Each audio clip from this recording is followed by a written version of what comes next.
Hello, and welcome to Prospects for Pros, presented by Invesco QQQ, the official ETF of the NCAA. I'm your host, Nate Tice. It is mock draft madness this week and conference championship check-in. We are going to be looking at a couple respective mock drafts. One kind of came out a week ago, which was mine, which was we're going to be some team positions that may change in a week, which I think my co-host pointed out on the pre-show. And I was like, oh yeah, that's how much it changes in the NFL. My co-host, who just wrapped up with his mock draft, which I cannot wait to read. It will be out by the time this episode comes out on your ears. That is Mr. Mock himself, Dane Brugler. How are you doing today, Dane? I'm good. Had a good weekend. Took the kids, cut down the Christmas tree. I'm looking out my window right now at about 3 inches of snow. So it's definitely starting to feel like winter out here. And it's an interesting part of the draft cycle because you have in the NFL area scouts, they're on deadline right now to submit all senior evaluations. It's crunch time for them. We're getting a lot of the underclassmen declarations coming out now with the regular season, college football regular season done. Cameron Kitchens in the transfer portal, right? And so, I mean, there's still a chance that guys that go into the transfer portal could go to the league. You know, maybe if they don't like their options in the transfer portal, that's still an option. I believe the deadline for underclassmen this year is January 9th. Okay. But yeah, it's Cameron Kitchens, safety from Miami, declared today. Jeremiah Trotter, the linebacker from Clemson. Neither of those guys are first round guys, but both have a shot to go on day 2. It's an interesting part of the calendar because between now and Christmas and then the New Year's, and there's going to be a lot of draft newsy stuff with the underclassmen and things shaking out. Yeah, I mean, even names like Tyler Van Dyke, who you texted me right as I was about to text you the exact same news because right. he entered the transfer portal. That's a guy I was pretty high on. Actually looked pretty good against Boston College. Can't quit him. I text you. Can't quit him. I can't come off of him. But no, I support you. Thank you. It can be surprising. Like a guy I remember recently, guys that returned to school, like a Zach Charbonnet returned to school. And I remember being like, I had just finished writing him up and all of a sudden he's returning to school. And I was like, oh, and that's how scouts. Yeah. I did the same thing with Jerzon Newton, Newton, Illinois defensive tackle who a lot of people thought would come out last year, decided to go back to school. And, he's one of the seniors in both of our mock drafts now. So it's some underclassmen decisions being made right now. And NIL is interesting. I was talking to actually a parent of a player who is technically a senior, but he could go back for that extra COVID year. I think we're getting close to players not being able to use that COVID year anymore, but players this year can do it if they haven't yet. And he got an NIL deal worth $300,000.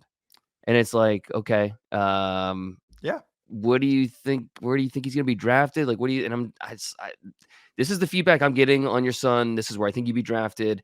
It'd be hard not to take that $300,000 if he is not dead set on going to the NFL. And so NIL is certainly playing a factor in these underclassmen and senior decisions right now, which is just, it's kind of crazy, but it's good for the players. They have options. Absolutely. And that's the NFL will, whether it's this year or next year or the year after that, NFL's not going anywhere. And so if you have a chance to make money now, I totally understand. Yeah. Strike it while it's hot. Also, that's what blows my mind sometimes is looking at some of the high school recruiting pages because I glance once in a while, see how Wisconsin is doing on the recruiting trail. So see if I can pound the table, good or bad, about it. But then seeing their NIL values for some of the recruits, prospects, and that's just like, oh yeah, this is the reality. This is how these guys are now. That's how these guys are going to be like. That's the terms that they are negotiating for themselves now. So it's an interesting new world, but it's going to be interesting, like kind of the next steps of it. And like, just like even when I was in high school and those online recruiting pages became a thing, like that was just like such a big deal. And I was like, oh my God, and look at how standardized it is now, all the camps and everything. So it's just crazy how all this stuff moves on. Speaking of, Newton, you mentioned that you might have been on both of our mocks. So let's get it right into it. We're going to do some superlatives going over. Dane just completed his. It'll be out on The Athletic by the time you hear this. I did mine for Yahoo last week. There would be some team changes based on the wins and losses, especially in the NFC South. It's just how it goes with some of these tight division races and tight wildcard races. But we're just going to go through a couple of these superlatives, and I'm going to just start out with, what was your favorite team fit Dane, when you went through this 32 picks in the first round, what was one that made you just go, "Ooh, I like that"? There were definitely a couple. I Arizona and Marvin Harrison Jr. I mean, I That's a good mentioned one. on last week's episode how he reminds me a lot of a leaner Larry Fitzgerald. Just the Ah, way they adjust at the catch point, the way the ball slows down for them. Next April would be the 20-year anniversary of when the Cardinals drafted Fitzgerald top 3. So, it's just gonna be a cool story too, just to see Marvin yeah, Harrison go there, and as they build up that roster, will the Cardinals take a quarterback? Will they not? Kyler Murray, they can't trade him. Like that's no, I know that no one's trading for that contract. Now they could cut him, but that becomes a lot easier a year from now. So I don't think it's crazy that even if Arizona does finish with a top 3 pick, they went with a Marvin Harrison Jr. or even traded back and did not draft a quarterback this year. But time will tell with that. yeah, I and believe Kyler's played that's well. well Kyler's enough, looking like right? yeah, well enough where I'm not And he's like, coming "Oh off the god." injury. There's gonna be Yes. rust involved. There's gonna Yep, take some absolutely. time. So, yeah, I think He's looking it's better at this point than I assumed he would, and yeah. that's encouraging because I like this Cardinals coaching staff right now. So it's watching him in a quote unquote real offense has been really interesting right now. So it's something I'm kind of keeping an eye on. And he's like Justin Fields, the organizational microscope with these Oh quarterbacks, because how they finish will play a part in what teams decide to do in the offseason. yes, So he's one of those guys along with Fields and a few others that need to finish strong yep. for a variety of reasons. So I've got a few more, but what about you? What was your Oh yeah. favorite team fit in your mock? Oh boy, the one, and I believe I texted to you after I wrote it was Cooper DeJean to the Chargers Yeah, because they need spine help and yeah, wherever you want to put DeJean. And I that's it. actually threw this in my mock. I said he is the prospect. Now, I'm not even saying because it's a 1-to-1 as far as athleticism, but DeJean's a high end athlete. This is the prospect that reminds me the most of Jalen Ramsey since Jalen Ramsey came out. As far Wow. as that he could play the slot outside, I could see him at safety as far as being a returner, just a dynamic athlete. No matter where you put him, I view him as a plus or even a plus plus player. A And football very good smart, start. right? I And mean, it's football not it's smart. not just the athleticism, No, it's the and the ability. size and everything. Yeah. Yeah, it's he is really smart. He understands angles, he Yep. understands situations. So, yeah, you can play him in the box, you can play him as a nickel, you can play Yep. him on the outside. You could do so many things with him that you don't feel comfortable saying with just any corner or any other defensive player. Right. And that's the thing is that I think because of that and what this Chargers team needs really badly, no matter who is in charge next year, is that they need this type of player. They need an impact player along the middle of their defense, no matter what defensive like scheme they run from in the future. They need a type of player. So that was one. Once I put it in, I was like, oh yeah, I really like that one. Way to go, Nate. Way to go, my head cannon. So what you mentioned that you have a couple others. I also have a couple others. So what are some other matchings or pairings that you like, Dane? I think well, just a lot of these tackles, Oh where yeah, these tackles end up. I really, especially in the back half of round one, you have a team like the 49ers who could really use an upgrade at right tackle. Trent Williams isn't getting any younger. The Chiefs, Donovan Smith, barely a short term option, certainly not a long term option.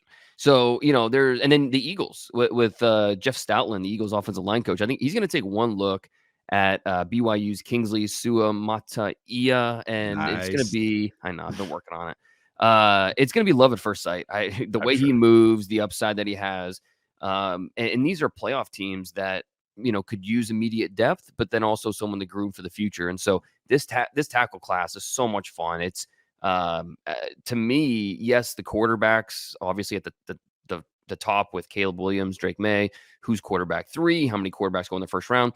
It's always going to drive the conversation. But after that, after you get past the quarterbacks, the theme of the first round, in my opinion, is going to be these offensive tackles. Are we going to set a record for the amount of offensive tackles drafted in the first round? How many go in the top 10?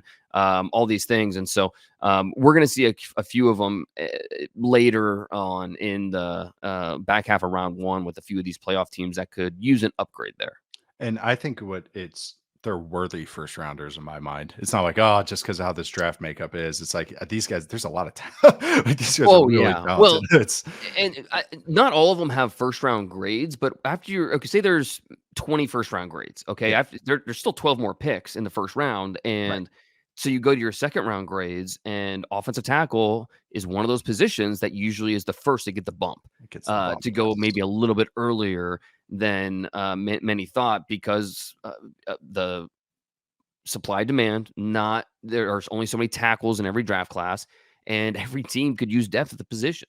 Yep. So yeah, I think that while not every tackle in my first round mock is a first round player, a lot of them are second round players. Yep. But again, I think that's the position, along with corner, receiver, quarterback. I mean, they are the first to get that bump when teams are looking in the late first and saying, okay, yeah, we could use help on the offensive line. Yep. They get that, the inflation. I mean, that's quarterback always gets that, but yeah, especially those Right. other positions. Yeah, I had a couple of my other favorite fits were tackles. I had JC Latham going to the Jets at Hmm. 11 at the time when I wrote it, and kind of fudged maybe another pick to get to that one, that because I just liked it. And I think that's what they need. That'll happen. Yeah. Yeah, and also I just think I don't know if it's poetry or irony of the Rodgers injury happening, and of course of how it happened, and then they get to keep that first rounder and they get to spend it on a tackle. It's kind of, there's something to that, and I Hmm. felt like it was fitting.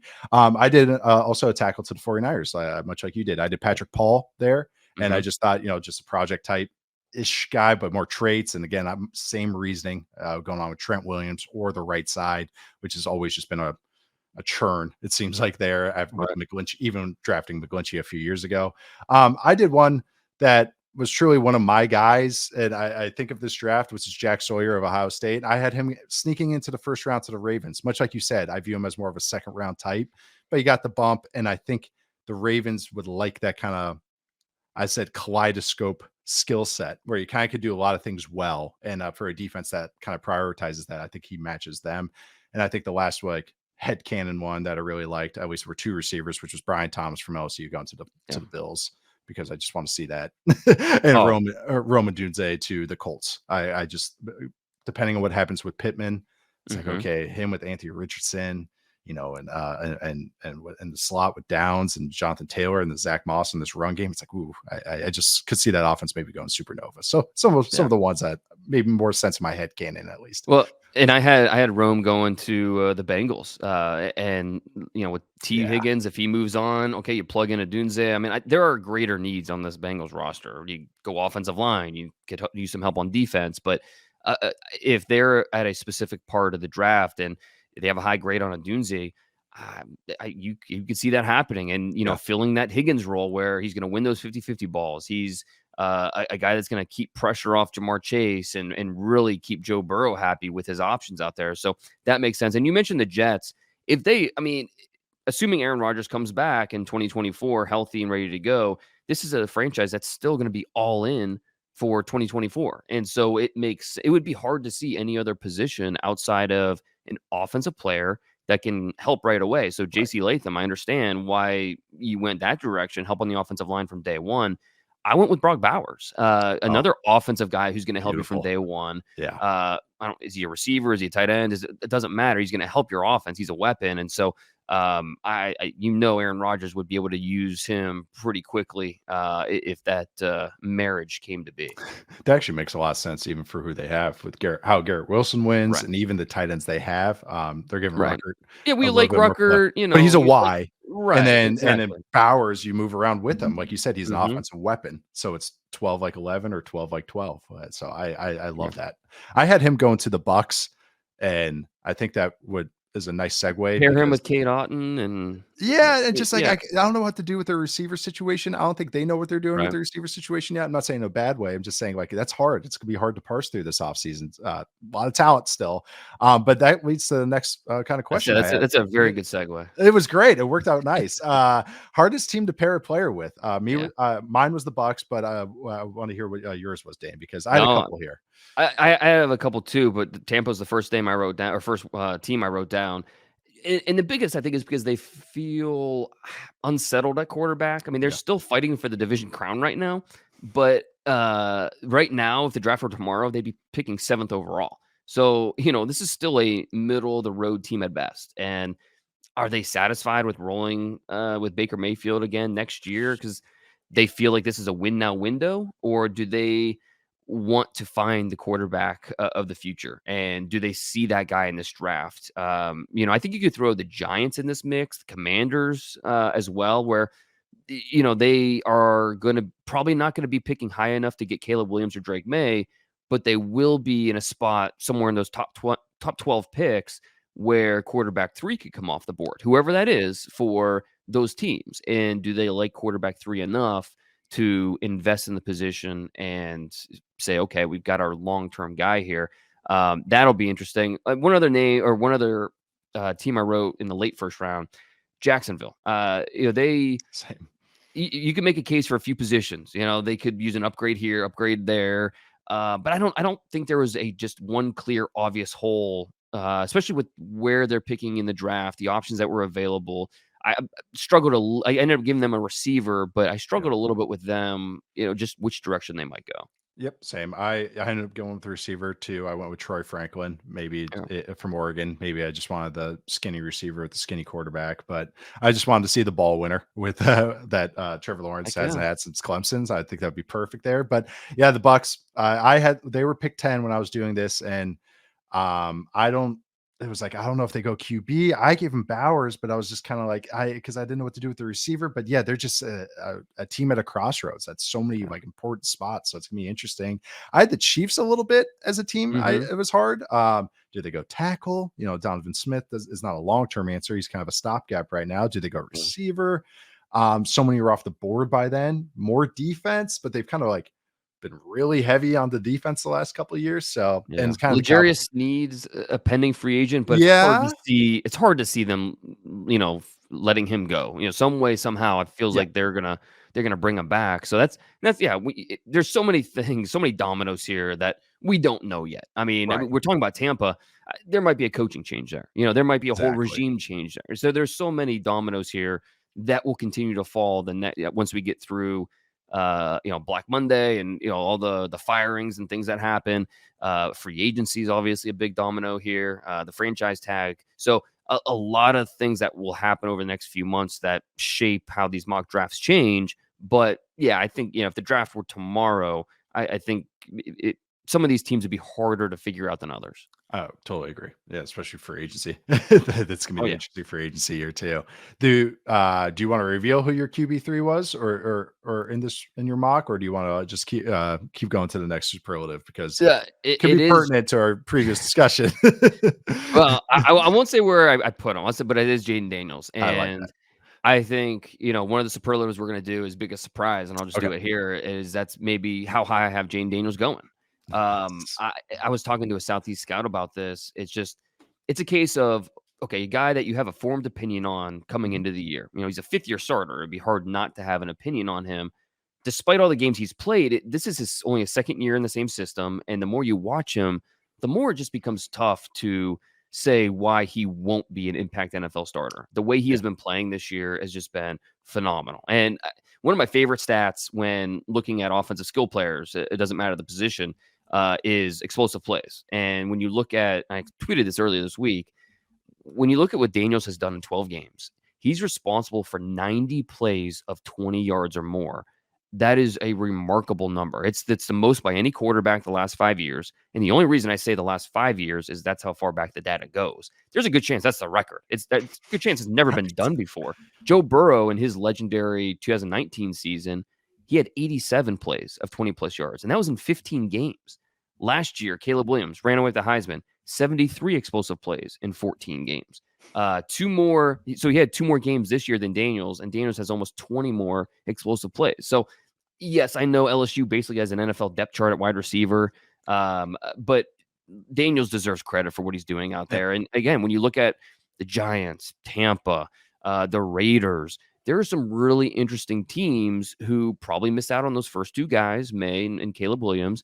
They're going to have a Jayden Daniels conversation. Is he the spark worth investing in the top 10 to 12 picks? And so it's becoming, I think, a lot more palatable for a lot of people to see Jayden Daniels as quarterback 3, but now it's okay. How high does he go? And this is something we, at this time last year, Anthony Richardson was a guy that we weren't even sure was coming out. Right. Like a lot of people, including myself, was, oh yeah, he could go back and get a lot better. There's no question. Yeah. And then, okay, he decides to declare, and it's like, okay, how early in the first round is he going? We know he's going first round. Mhm. How early? And it's like, oh, maybe, the Lions are picking mid first round, and this, and it became just an increase throughout the year. Right now, I mean, Jayden Daniels has higher grades than Anthony Richardson did last year from Southeast Scouts. So if Richardson went 4, Yeah. uh, how high can Jayden Daniels go? I mean, it's a Yeah. really interesting conversation, one that will It is. continue throughout the process. He I like what you're talking about, where it's like you feel like you have a settled opinion because that's how I felt on him. Even Arizona State to LSU, Mhm. Daniels. I was like, yeah, I get this guy. I like a lot what he does, but I kind of was like, yeah, third rounder. Like that's how I kind of was kind of settled there, ish. It's he just does so much well that's impossible to ignore, and it's impossible to knock him because he does the quarterback stuff well as far as Mhm. accuracy, ball out on time, all that stuff I kinda always And gush it's about. it's gotten better and better and Better, better. That's the a thing. That's and the you wanna see that progression, and he showed it. exactly. You wanna see these guys look dominant. He looks like the best player always, and Mhm. the zip on his arm because he's throwing with anticipation is really standing out, and he's pushing the ball. He's aggressive when he needs to be. So as far as the decision-making standpoint, it's like, okay, he's doing all the stuff that you wanna see, that it's showing polish. But on top of it, it's not like he's just a statue back there and he's a solid college athlete. These guys, as soon as they get to the NFL, it's like, ooh, that 4.85's hard to get to the edge, against some of these Right. DNs. It's like, no, he actually was tearing these guys up on the ground and juking guys and creating positive plays one after another. So yeah, he's my QB3. It's I feel like it's kind of hard to ignore, and I can't put anyone else over him. The biggest knock I have on him, and this is why it's a huge discussion between a guy like him and Anthony Richardson, if he were in this class, it's the whole traits, production, all those types of things, because he is skinny. And that is Mhm. always the thing but he does have the one thing that makes me tolerate skinnier guys, which is athleticism.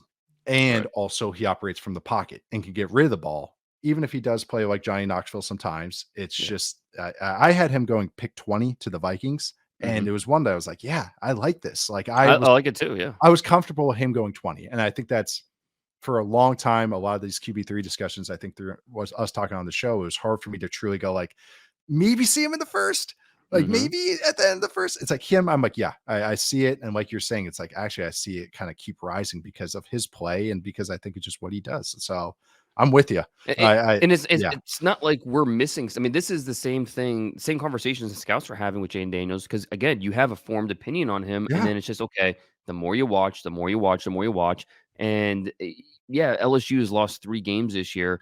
The The average defense is point total horrid. for the offense is 34 points in those games. Like, it's Yeah, not the offense's fault no, LSU has, lost a few games here, so yeah, Jane Daniels, the way he's been playing, the way he has won over scouts, it's a matter of how high. yeah, And that's an interesting conversation yeah. that we'll continue to have throughout the process. Your Deshaun Watson thing was, I think, as far as the rise of Mm, Watson, I yeah. think that was the most apt comparison where I'm just like, ah, yes, that's exactly how that went. That his entire last year into the pre-draft process, it was just felt like it was going up 5 spots Right. every like 3 to 4 weeks. He just kept rising and rising. So I thought that was exactly how Daniels is feeling right now. So it's great because I really like him. Like it's just it's hard for Yeah. me to just kind of knock him because he does all, like I said again, it's the quarterback stuff, and it's just yeah, I'm seeing what the hype's about. I think as a guy's maybe a guy like Penix, I'm not trying to knock him down. It's like, oh yeah, he's putting up the stats, but how he does it is not real like going to translate Yeah. as well. Daniel's stuff translates. Yeah, no doubt. And I think, you talk to LSU people and they rave about him. I He's know so some tough. people, yeah, It's some people at Arizona super State tough. weren't happy with the way he left, Jane Yeah. Daniels, and there's some I remember drama the there. videos of the players, like they like looted Yeah. his locker room or something like that. Yeah. Right, right, and there stuff with his mom and, just the way things were handled there, but it was such a dumpster fire at Arizona State during those last Herm years, Herm Edwards, that it's hard to know really everything, what's factual, what's not. I do know that LSU raves about him, his work ethic, the way that, he's respected throughout the program, so, it's something where, okay, character check, work ethic check, tape check, production check, talent. I mean, you run out of reasons why this guy cannot be an impact starter at the next level. I mean, do I Right. wish he were 230 pounds? Yeah, he's not. Hopefully he gets up to 215 by the Yep. combine. That's I true. mean, he's 6'3" and a half, and right now probably 205, 207. Hopefully, he has that Bryce Young diet, gets up to 215 by the combine, so he could be known as 215 the rest of his life. Right. Yeah, But that yeah, that's all weight. yeah, exactly. It's Don't make set. it 214 just to, just to Right, make there it you go. it's not so Uh, suspicious. which yeah, that was Lamar was around there too, wasn't he? Where he's Yes, like he was. 217 maybe, I don't know. But Stroud was only 214, yeah, 215. right, So right. So it's as long as he can get really above 210, I think teams would be okay with that. yep, He is a 210's little the bit of magic number. Yeah, he is a definitely. maniac when he runs the ball. That's something that he needs to calm down and understand It's that. so much fun though, but it's like Yeah, oh, he'd be terrifying to coach though, because it'd just oh be, "Oh yeah, my it's like god. Oh my you don't god." have to prove every game how tough you are. You don't, or every play. Like it's okay to, Yeah, just.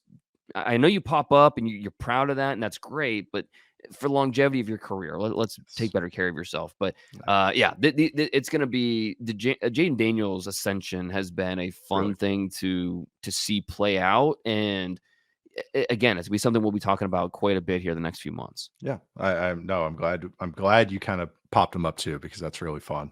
Did you have any big surprise? I have one more, but Yeah, I had Jalen Polk as a first rounder. okay, That yeah. surprised me. Had him going to the Chiefs at the end of the first round. Just that was So kind you of had how many six I had receivers? 8 8. wide Wow. receivers. That was also a surprise. Yeah. 8 wide receivers, and really, this is kinda I don't wanna spoil one of my other answers for another superlative, but yeah, I had 8 and I had 3 going in the top 5. Again, I had no trades, so that kinda changed some things up, but also just made sense for how my narrative went on my Mhm. mock draft. But I would say in all 8, I was comfortable putting up there. Yeah. I feel like I'm tough on receivers, and I was like, no, I like all these guys. And again, they have size and they have skill sets that I think are justifiable to be in the first round. Either they can be a 1 or a high end 2, which is what I think of what you have to draft in the first round. So yeah, Mhm. yeah, Polk was one, and then I also had emphasis is just how good this tackle class was, which you already kind of emphasized in an earlier superlative. So same thing there. So any other surprises that you had?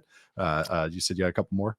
Well, I think people will find it surprising that Kool-Aid McKinstry, not the first Alabama corner drafted That was a surprise. in my mock. Like, I think with the traits, the competitiveness, Terry Arnold, I think he's going to be ranked higher for some teams, and I so get it.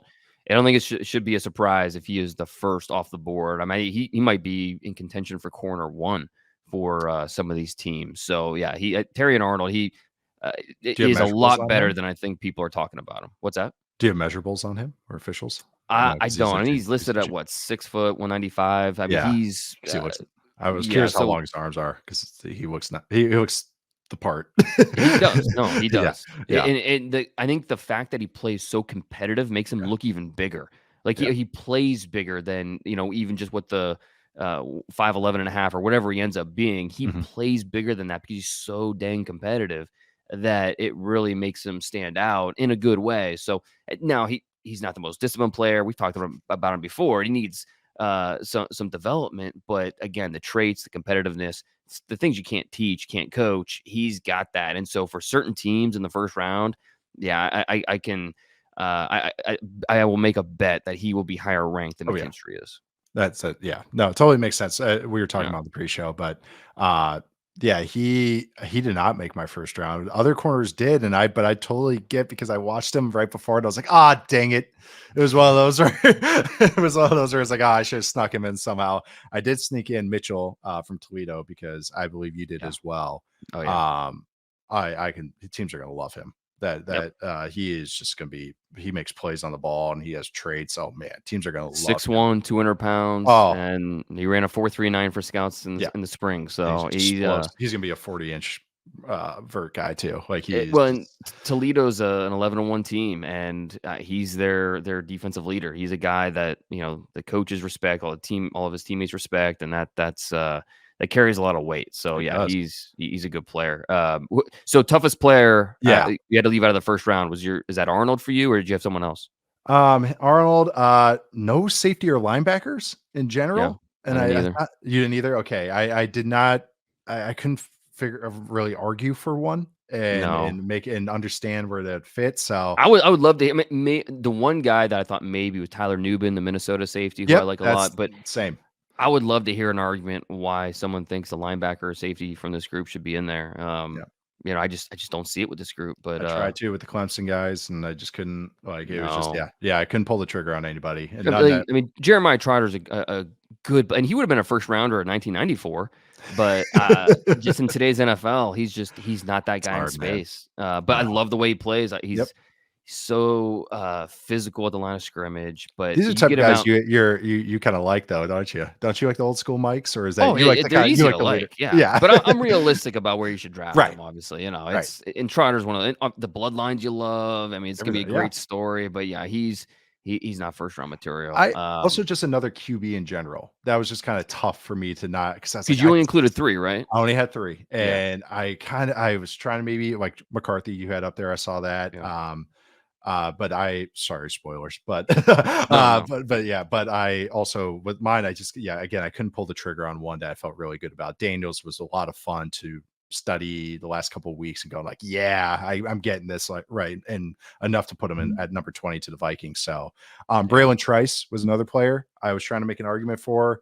Kind yeah, of I think we both seem the same. We've talked about this in kind of that 40 spot. I could see some teams liking him, but I just couldn't pull the trigger to get him in the first round. So those were tough right, for me.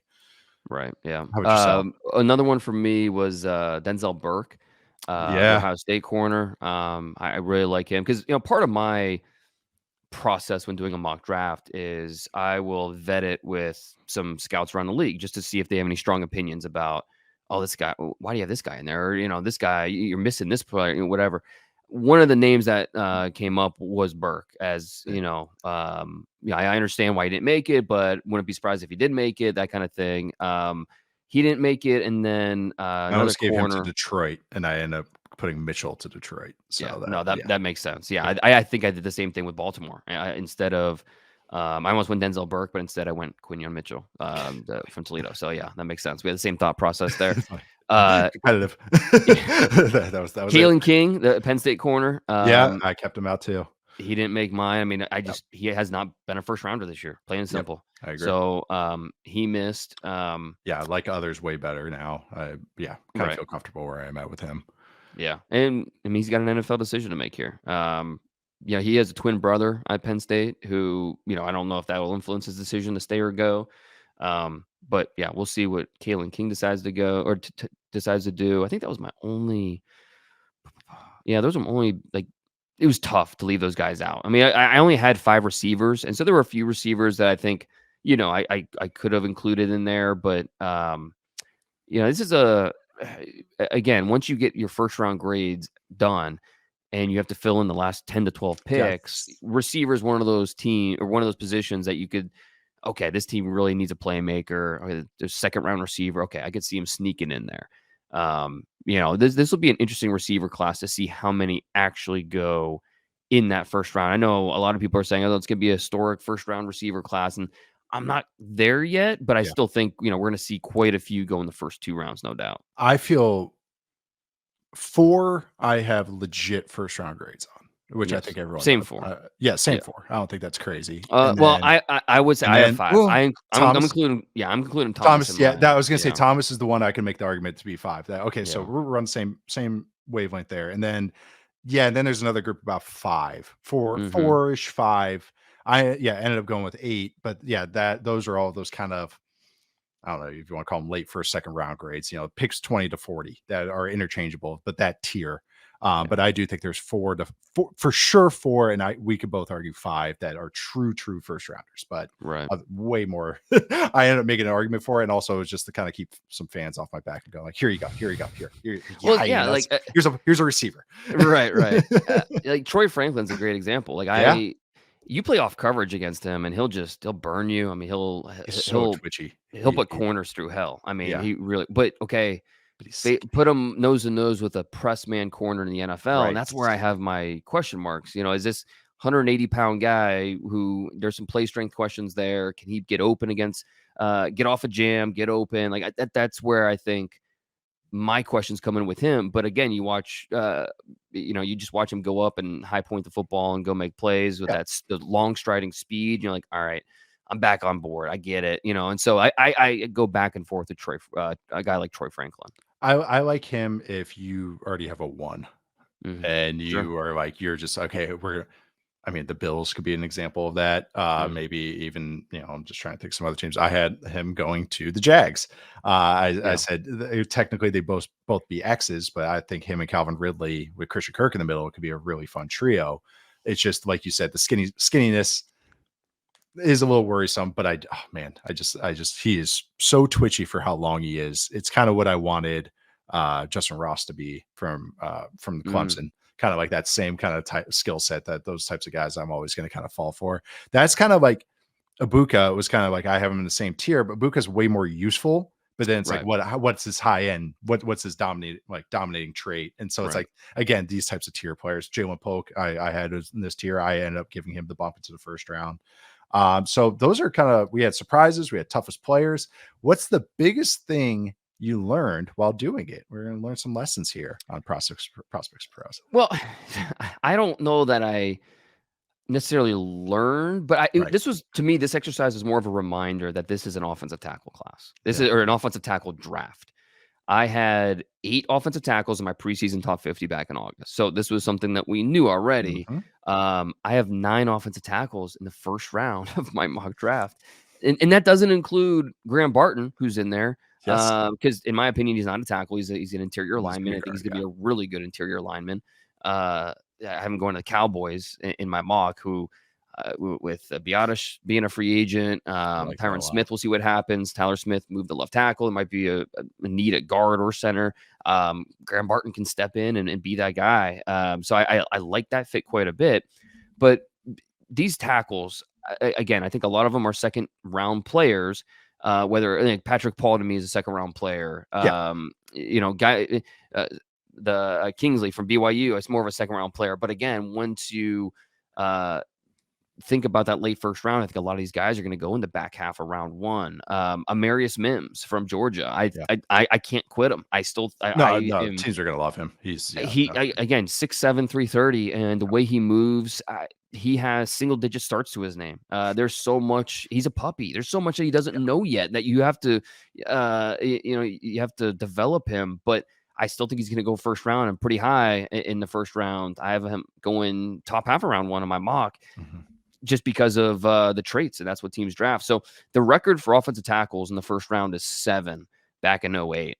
That was the year offensive tackle went number 1 overall. Yeah, Remember the who it was? Jake Jake Long, right? Long. That's Yeah. right. Ryan Yeah. Clady was in that draft. Yes, he Dwayne was. Brown, who's 20. still playing, was in that draft. So that was a big time offensive tackle class in the first round. 4 years ago, the Tristan Wirfs, Yep. Andrew Thomas, Jedrick Wills group, Mekhi Becton. That was 4 years ago. That was 6 offensive tackles in the first Yeah. round. Man, that felt like a ton too. Yeah, the infamous Isaiah Wilson pick, probably the first or the worst first round pick in NFL history. Recent memory, Um, yeah. yeah, or maybe the worst non quarterback pick Oh, in first round history. Vikings had a good one. They had Demetrius Underwood. Remember that name? Is Oh that my he? gosh, what Yeah, year? same draft as Nope. Culpepper, so that would have been 99. Yeah. Yeah, they had 2 first rounders because they traded Brad Johnson for a first rounder, I think. So they took Culpepper with that, and then they had their other pick because they went 15-1. It was Demetrius Underwood. That was Sounds like quite you still have some scars from that one. because this is like what it was like. Becoming an aware football fan, and so Right. now it's like, yeah. So it's like those are the beginning of my time. It's like right as I became aware, times went bad. So Hey, gonna just growing up enjoy growing up in 15-1. Northeast Ohio, that 99 draft was what made me fall in love Oh, with the draft, because that's when the Browns sure, came back, yeah, and I was a baseball guy. I was like, all right, go Indians. That same. was my thing. And then the Browns come back in 99, and I was like, huh, this is I love this. And I was like, okay, Tim Couch, Donovan McNabb, Ricky Williams, like, what who should go number 1? What makes a good college player or a great NFL player? And that took me down a rabbit hole that I've never come out of. But yeah, it's that was a fun draft. That was an all timer. Unfortunately, 99? Oh, yeah. didn't work out for the Browns and Tim Couch. But I mean, Yeah. to this day, I still say if Tim Couch was drafted to an organization that had an actual team of players worth putting on the field, Tim Couch would have been a really good pro.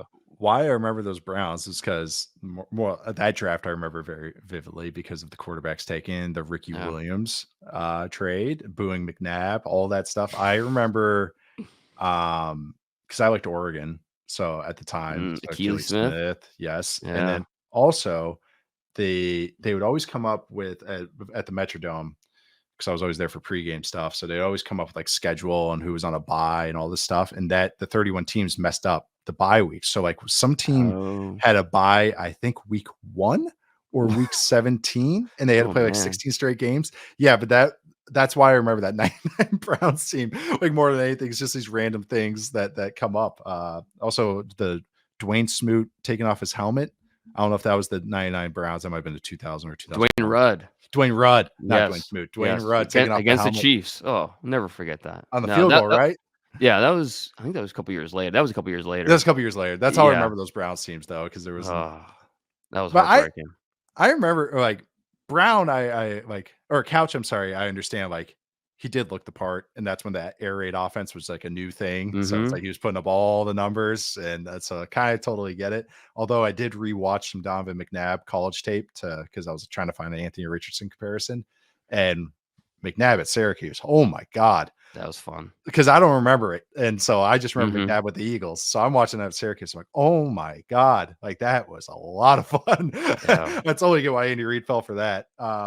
But no, I'm with you going back to kind of our mocks is I lean towards I had 8 offensive tackles as well and 9 offensive linemen. And we had a different tackle as our 8th tackle. You went Kingsley and I went Morgan for Jordan Mhm. Morgan from Arizona. So that's telling you that I mean, double digit type guys are being looked at the, kind of this range of the draft. I went 8 wide receivers.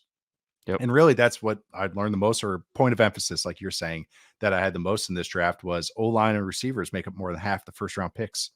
Yeah. And 17 of my 32 first rounders were O line and O line and receivers, or really more than that. And if you could quarterbacks, that's you're talking 20 ish, and Mhm. that's and it's not that hard to Throw in achieve. corners, and all of a sudden you're like, 75%. yeah, exactly. And that's how this Closing draft in pick on is that's it. Key positions, the positions, the just pivotal positions on the non-edge. That's the roster that only matter. that's Yeah, it. you want the tent pole positions. Yep. That's what you want to invest in the first round, and especially not only because they're important for your roster, but because those guys usually don't last. I mean, obviously you can find these guys. There's examples throughout the league, but the high end traits guys You have to who, invest. yeah, it's going to take a first round pick, especially in this class. You have to invest. These are the premium spots, and I think Yeah. it's a good draft if you need this. Every team could use a tackle or an offensive weapon or a corner, a high-end corner. So I think it's in a lot of different flavors. I think it's gonna be, yeah, like you said, a tentpole draft, a blockbuster type draft with those types of positions. I have one Even more quarterbacks question on for you top. with your Oh mock. yeah. How how much did you debate putting a quarterback at number 1 to Chicago? Was there So much of a was it a much of a I spent debate for you? 500 words trying to explain my thinking. Like, Yeah, I made it into like a little mini article about where the Bears are at. It was very hard because of how Fields is playing, but I do think just some timeline reset and everything. that's But it. I did Yes. say, yeah, I think that's the biggest argument you can make. I had May going number 1, Mhm. and how I've kind of really looked at this is I think May, even as prospects, is that a tier above even where I had Fields, or at least a half tier. So I Yes. think that's why it's an easier argument for me to make them with May to move on from Fields. But having said that, the flashes Fields have shown, even with the fumbles, is some of the best football he's ever played, and the stuff that seems sustainable on top of the explosive play. So If it's you're the Bears, though, that's great. it's Let amazing. drive up the trade It's win, value. win, win, win, win, win, Yes, no matter exactly. what. Yeah, Even if you're drafting a quarterback at number 1, which I think they should do, because yeah, again, like we were mentioning with the time clock, I basically this comes down to one thing: are you prepared to give Justin Fields $100+ million in right. guarantees? It's Off hard of to a say month and yes a to that. half, and it wasn't healthy this year, and yeah, Right. yeah, It's hard to say yes to that. 'Cause that's what it will take to extend Justin Fields. And if the answer is no, I think you have to move on. And I think Fields will be just fine in yep, Atlanta or plenty of spots. Minnesota, wherever he ends up going. Yeah, And you can get something in return for him. Reset the quarterback clock at with the number 1 pick. Whether that is, it's going to be funny because it's with Drake May. It's Oh gosh, not another North Carolina Couldn't quarterback. be any more different. And then right, absolutely. But they have the same color helmet, so it will Yes, come up yes, constantly. absolutely. And then with Caleb Williams, it's like, oh, great, another indecisive quarterback who fumbles. Even though these guys have, all these Yes. differences, And it will Caleb and be Fields couldn't throw any more different as far as like yes, right. throwing But style and everything. Bears fans are so jaded because of Yeah, these last 2 first yeah, round quarterbacks, which I understand, that it's just ironic that they're the 2 guys we're talking about with Fields and Mitchell Trubisky. yeah. You could correlate, just with these 2 first round or candidates at number 1 overall with Caleb and Drake May. It's just funny that there's these built-in excuses why some Bears fans won't want either one of them, even though they're so much. These 2 quarterbacks are so much more than just that. But yeah, I think it comes Wonder why down they didn't to want Stroud last year? oh gosh, Same yeah, school as Fields. right, exactly. Ohio Ohio State State. quarterbacks don't work out. That's Yep, that's it. That's which hopefully we can finally stop with that argument. I know, right? CJ Right. Stroud's putting that Pretty to definitive, bed. pretty Yeah. definitive answer from CJ Stroud, putting that one to bed. But no, it's a great Yeah, point to I'd make. say so. Yeah. But yeah, no, I'm with you. I mean, I did go Caleb at 1. Yeah, I don't. The Bears don't know if the draft were tomorrow. I don't think the Bears know who they would draft yet. So we have to see if the same head coach is going to be right. there. That's a That's going to huge play a thing. factor. I'm assuming Poles will still be the general manager, but you never know. Yep. There could be a change there as well, and that just shakes up everything. So Everything. there's a lot about the Bears we still don't Yep. know, but I think it's a most people are going to lean towards them going with the quarterback with this selection. I think that'd probably be the right move. The cleanest thing the cleanest path I as far as right now, end of November, is what I see is that they move on for Fields, trade the pick, and start the time or you start the timeline. That's what I see. Mhm. But I think if Fields goes supernova for a month, like that's a whole discussion. But everything we talk about here, it's like just it's gonna be interesting. I even wrote in my article, it's like one of the most fascinating timelines in the entire NFL is the Bears and low key the Cardinals with the stuff that with Kyler and everything in their picks. Right. It's gonna be very interesting how that kind of breaks down. But speaking of interesting, we got some really fun conference title matchups happening this week in conference championship, one of which I will be going to here in Las Vegas. Ooh. That is Friday night, Oregon versus Washington. We have mentioned a couple of those receivers, but first time this game happened, we talked about these receivers and these quarterbacks, but what else are you paying attention to on top of these fantastic weapons that both these teams have, Dane? I mean, really, this comes down to the quarterbacks. This Yeah, is right. what I Bo Nix to me. In the first matchup, it was in Seattle. It was a hostile place to play for a visiting team, and I thought Bo Nix. You could see how skittish he was at times. Where if Mm, that initial read wasn't there, he started to really kind of shuffle his feet. He seemed very unsure of himself. There started to panic a little bit. This game, obviously, he's been playing great the last month since really that has. game. This game's obviously a neutral field. It's going to be a different situation. They've got momentum riding into this game, and I want to see Bo Nix play at his best. We'll see it. I was talking with Jeff Schwartz about this, how just the offense looks a little bit different, more West Coast principles, just with what they're doing, and they're making it easy on Bo Nix to Mhm. understand where he needs to go with the football. How does that manifest itself in this conference championship game? What have they been holding back? What are they going to show different in this game than what we saw, just over a month ago? So I want to see how these quarterbacks look. I want to see Michael Penix as well. Mhm. You and I have been pretty consistent with our evaluation of Penix. Nice college player, not necessarily someone you're going to build your franchise around as an NFL quarterback, but he's still got games to play, still has Mhm. chances to try and persuade the doubters. So we'll see how he does. I both these guys, again, when you have the offensive line and protection that they do, it makes it hard to evaluate them how they deal with pressure. And so I want to see, hopefully, these defensive lines can heat up these quarterbacks, force them to make throws under duress, make those split-second decisions, be accurate under pressure.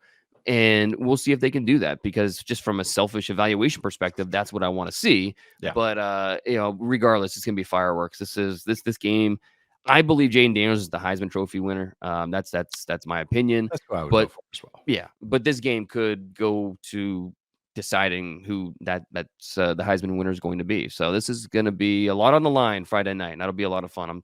I'm jealous that I don't Yeah. get to go, but that'll be we'll get a live reaction from you on next week's pod. That'll be fun. Yeah, it's gonna be great. I know. I even like that it's Friday because I have regretted anytime I've done anything on Saturday past like 9 o'clock. Like if I'm not home in my bed by 10 on Saturday, I regret it because of how long Sundays are for me in a fun way. But Right. I'm going with my dad. I shot him a text and I was like, Oh, hey, the game's in. nice. I was like, Oregon, Washington, it's here in Vegas Friday. And then I didn't hear from him for like 2 days, and then all of a sudden he sent me a screenshot. He was like, "Got 2 tickets. Is this fine?" I was like, okay." And then my parents told my wife before I got even a chance to tell her because I didn't even know that we were doing it. So that was a nice little like, "What are you doing Friday night?" Yeah. I've been meaning to talk to you about that." You So got caught in the trap. I got caught in the trap. But yeah, hosted by my own petard, but I am fired up to go to this game. I'm excited to watch all the receivers. I know what you mentioned with all the quarterbacks. I think Nix is the one I want to watch the most. So I'm glad you Mhm. brought it up because kind of feel solidified on Penix, but Nix is one Yeah. I think I'm pretty good on, but I still just want to. I don't know. I want to make sure, put an emphasis, put a period You on have it. him day 2, like second, Day third two. round. Yeah. Day two, third round, more of a lower day two than even a higher day two. Right. But again, it's just kind of how they have some guardrails on the offense, which we've talked about, and you mentioned Mhm. some stuff with the offense, but also some offensive line play. So maybe I'll have my dad, maybe his thoughts. Watch Troy Fatanu Fontenot at left Fontenot, tackle. Fatanu, Yeah. Fontenot. He made my mock draft. I mean, he's playing outstanding. Where'd you Would have him be go? very What's that? Where'd you have him go? Did you? Miami at 25. I love that. I I like think, he's aesthetically, he looks like a guard, but he's playing well at left tackle. He's got the feet and the arm length to stay at left tackle. But Miami's a team that have some differing needs in they just offensive need bodies. line. Yeah, he plug him in at guard. I Yep. mean, Teron Armstead, if we'll see.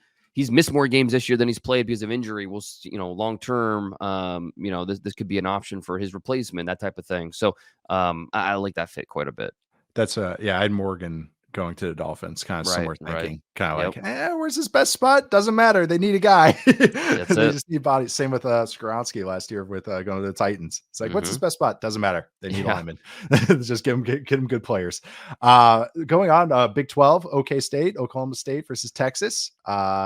Is the is we've got pretty what's the Quinn Ewers situation right now? Actually, I'm It's a genuinely asking you. good question. Yeah, I it's interesting with in all of Texas's skill players, Xavier Worthy yeah, is playing well. I mean, you have to wonder Xavier Worthy, one of the reasons why he's not in the first round mock is he's 165 pounds. exactly. It's like, is what Tank Dell's doing, is that going to help Xavier Worthy in the minds of some teams? Just an underside. Now, Xavier Worthy's a lot, he's a lot slimmer because he's over 6 foot, where Tank Dell's, under 5'9". So Sawed off shotgun, yeah. right. So it's okay. That different body types, obviously, but just a leaner player, is that going to help the evaluation with Xavier Worthy?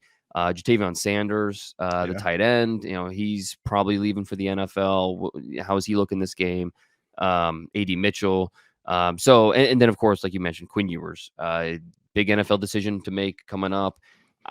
He's been playing well. It's just, you want to see more big time throws, and the consistency factor hasn't been there yet. But this is a chance against Oklahoma State to change that, because if they win this game, they're going to the playoff. And in the playoff, if they're facing Georgia in the first mhm, round, or you're facing Michigan, whatever it ends up being, that's going to be one that a much bigger test than what I think he is.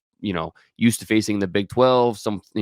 Obviously he faced Alabama earlier this yep. year. So seeing Quinn Ewers in this game and then beyond in the playoff will be really interesting and go a long way to determining what he's going to do after this year. Yeah, I know. Another guy that just can't put that kind of final statement on yet because it's just Right. how the season's gone and everything, good and bad, but Yeah. And it if he is ended up in the first round, I don't think it'd be that much of a surprise. He didn't make my first round mock, this time, but I think that it wouldn't be a shock if he actually ends up there. there's some people that like him, like, a Oh lot. yeah. Yeah, Yeah. I yeah, mean, he has it, fans. he's still young. I mean, he's Yeah, right now he should be a true sophomore. I mean, we have to remember he reclassifies as a senior in high school, and then redshirted and really didn't have any impact his first year at Ohio State. And then the last 2 years, I think it's fair to say he's gotten better and better. And so Mhm. the arm talent that he has and the fact that you feel like he's on an upward trajectory, easy to talk yourself into investing in a Quinn Ewers. And so, just continuing those positive vibes going in against Oklahoma State and then in the playoff, that'll certainly help him. Absolutely. And also not seeing, yeah, like you said, a real defense, maybe not a Big 12 defense. So it's fun when when you see Yeah. him kind of go against these defenses that have particular game plans to stop them, see how they answer and everything. Mhm. I already kind of mentioned this, a little small school, the MAC championship, Miami of Ohio versus Toledo. Heck We yeah. already talked about, people just call him Q Mitchell. Yeah. Yeah. All right. Q Mitchell. But yeah, again, very traits heavy guy. But if you have that on your multi-screen, make sure to Mhm. check out the corner for Toledo. Well, there's only a couple of games on at noon, so, Early one. there's It's no always early. excuse. Yeah, no excuse not to watch him. Or Yeah. for you, what, 9 AM, so I'll be w up. yeah, wait, I was- watch some Quinyon Mitchell with your breakfast. yeah, our son is teething. He is an early teether like I was, Mm, so it's just one after another. It's a lot of fun. So I am up very early every day now. I imagine. It's been great for the film watching though. But no, and anyone from Boise State UNLV? I couldn't think of anyone from UNLV. They have a freshman quarterback that's pretty fun. But they had a receiver last year that I kept an eye on, but not so much. But I was just curious if there's any small school guys for the Mountain West Championship. No one that I think is, definitely getting drafted or, That's you yeah, need to that's make sure you want, no one like that this year for me. if he's decent this year, so I've been watching him. Right. So like, yeah, I was hoping one of the guys would really pop, and I could have like a little hipster local pick, but yeah, I couldn't really find anything there. Then you got Georgia, Alabama, which does have That'll be plenty fun. of NFL talent. Yes. Where do you want to parse through on this one? Is Carson's is back, there obviously. Yeah, definitely. Is there one matchup that you just can't wait to see? For me, it's to see. I want to see Amarius Mims versus Mims. Braswell, Dallas Yeah, yeah. Turner. How does he hold up? Again, immensely talented, but it's just doesn't have a lot of skins on his wall. He needs to continue to get better and better. And this Yeah. is one of those games where he could grow up quickly.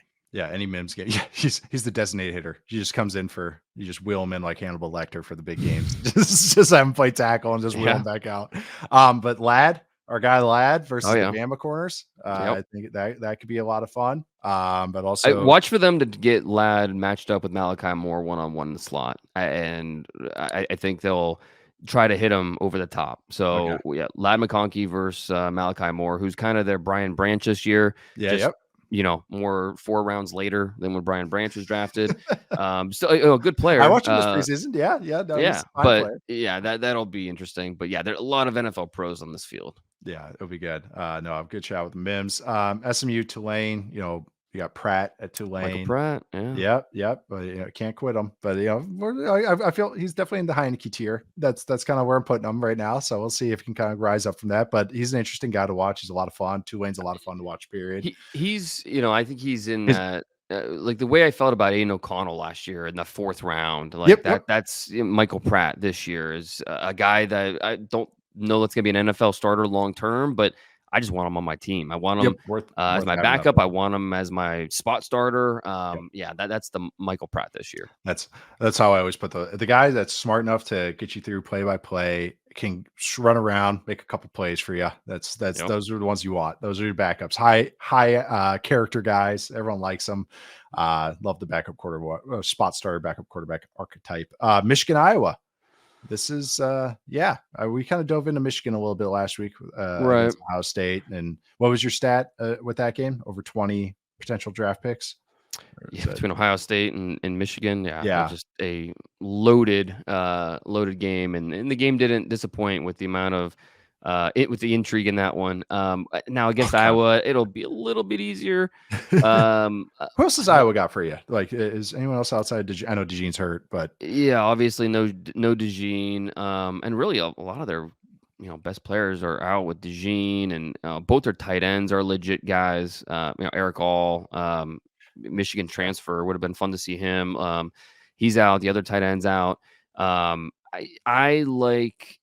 I mean, there's a few guys on the defensive line. Number 94, Black. He's a Mhm. good player. I don't think he's going to come out though, so he's just a guy to watch for the 2025 draft. But this is as a unit, it's a really sound defense. And so just to see how JJ McCarthy, Blake Corum, Donovan Edwards, how they do against the defense will be at least worth watching from a scouting perspective. It's not like, I mean, last year just felt like Michigan was going to roll over Purdue. And usually the Big Ten West doesn't give us, sorry, with all due respect to Wisconsin. Especially right now. No, it's okay. But Iowa has at least a respectable defense. They can't score on offense, but they have a respectable defense, and that'll be at least worth watching for a little bit to see the Michigan offensive players, see how they match up. Yeah, Iowa basically runs the same exact defensive calls they ran when we played against them. It would be every Iowa guy I talked to would be over the years be so. Was Phil funny. Parker there back then? That's I don't think so. Okay, he might have been, but no one leaves there.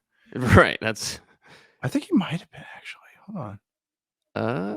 No, he was the DB coach. Yeah. Okay. Yeah, he was the DB coach when I was there. Became DC in 12. Yeah, same stuff. Yeah. Okay. So the year after I left, I was 11, was my senior year. So it's the same stuff. But it'd be hilarious. So like we could get into a formation. It was like I if we went to empty, it's like, all right, here's cover 6. It was like, we know what you're gonna do. You know what we're gonna do. It was truly execution on execution. So it was for kind of like truly like X's and O's. No one was botching. Like I did a podcast with Coach Vass, if anyone follows him on Twitter, but with a TCU GA. So we're talking about the Rose Bowl, and all the big plays that TCU hit on us defensively were botches. Somebody messing up on their defense. 2 guys blitzing the same gap, 1 guy blitzing when they shouldn't, 1 guy wrong in coverage. It's like, that's annoying. But Iowa, Wisconsin, it was. I could tell you exactly who's going in every single gap. So, but you just had to block Adrian Claiborne for 4 quarters. That would be your. I would have had was loaded on the defensive line when I was there. They always find those guys. Yeah, they do. I know, and some of them from like Minnesota. They're all from the Midwest too. Well, Claiborne, I think, isn't, but all the same guys get recruited by those schools. Michigan State as well. They all recruit kind of the same types. So it's kind of interesting who rises and who falls in the Big Ten West. A lot of it's coaching. Yeah. A lot of it's coaching. Last one, Louisville, Florida State. Anyone from Louisville? Like anybody? The running back's small, but he's fun.